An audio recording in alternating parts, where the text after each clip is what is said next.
Hello. आज आपण पाहणार आहोत मस्त अशी अंडा करी. त्यासाठी मी इथे 6 अंडी घेतलेली आहेत आणि ती आता आपण बॉईल करून घ्यायची आहेत. पहा. त्यानंतर मी इथे कांदा, खोबरं, लसूण आणि हा जो अख्खा गरम मसाला आहे तो हे सगळं असं मी एकत्र मस्तपैकी भाजून घेतलेलं आहे पॅनवरती. आणि ते आता आपल्याला मिक्सरला बारीक वाटून घ्यायचं आहे. पहा, अशा पद्धतीने अगदी व्यवस्थित बारीक करून घ्यायचं आहे. त्यानंतर मी इथे एक कढई ठेवली गरम करायला. त्यामध्ये 1.5 पळी मी तेल टाकून घेणार आहे. पहा, तेल छान गरम झाल्यानंतर त्यामध्ये आपण हिंग टाकायचं आहे आणि हिंग टाकून झाल्यानंतर एक बारीक चिरलेला कांदा आपण त्यामध्ये टाकायचा आहे आणि छान असा कांदा परतवून घ्यायचा आहे. त्यानंतर आता आपण यामध्ये टोमॅटो टाकायचे, एक मोठे तुकडे करायचे आहेत. टोमॅटो बारीक कट नाही करायचा आहे. पहा, टोमॅटो आणि कांदा छान सॉफ्ट होईपर्यंत आपण फ्राय करून घ्यायचा आहे. अशा पद्धतीने आता आपण हा टोमॅटो आणि कांदा छान सॉफ्ट करून घेतलेला आहे. आता आपण यामध्ये आलं, लसूण आणि कोथिंबीरची पेस्ट घालणार आहोत.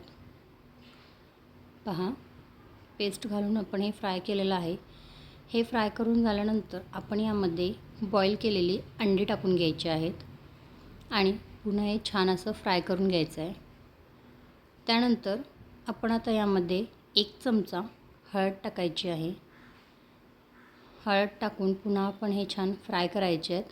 पहा, अशा पद्धतीने आपण ही अंडी छान फ्राय करून घ्यायची आहेत. त्यामध्ये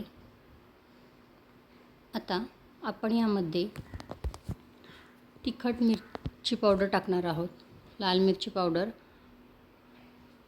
आणि ती टाकून झाल्यावर पुन्हा आपण हे फ्राय करायचं आहे. पाहू शकता आपले अंडी कशी आहेत ते.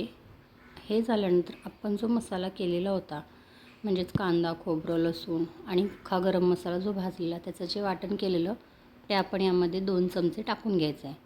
टाकल्यानंतर हे छान मिक्स करायचं आहे आणि त्यामध्ये आपण पाणी टाकायचं आहे. पाण्याची कन्सिस्टन्सी तुम्ही तुमच्या आवडीनुसार ठेवू शकता. पहा, आता आपण यामध्ये पाणी टाकून घेतलेलं आहे आणि आता आपण यामध्ये चवीनुसार मीठ टाकून घ्यायचं आहे.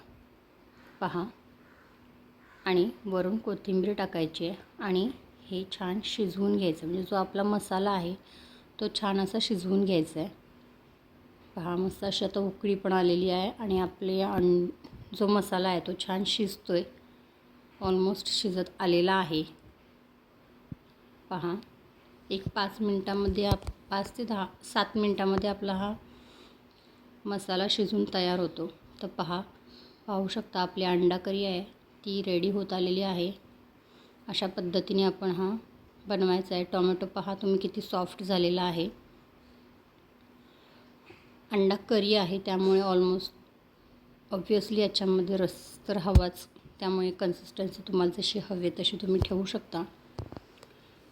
आता आपण वरून कोथिंबीर टाकायची आहे आणि गॅसची फ्लेम बंद करायची आहे. पहा, आपला हा अंडा करी तयार झालेली आहे. मस्त आणि वेगळी अशी रेसिपी आहे. थोडीशी वेगळी आहे, पण कशी वाटली नक्की सांगा. लाईक करा, शेअर करा आणि हो, कमेंट करायला विसरू नका. चॅनलला जर सबस्क्राईब नसेल केलं तर सबस्क्राईब करायला पण विसरू नका. नक्की बनवा ही रेसिपी. खूप छान आहे आणि खूप छान बनते. खायलाही खूप अप्रतिम लागते. पुन्हा भेटू नवीन रेसिपीसोबत.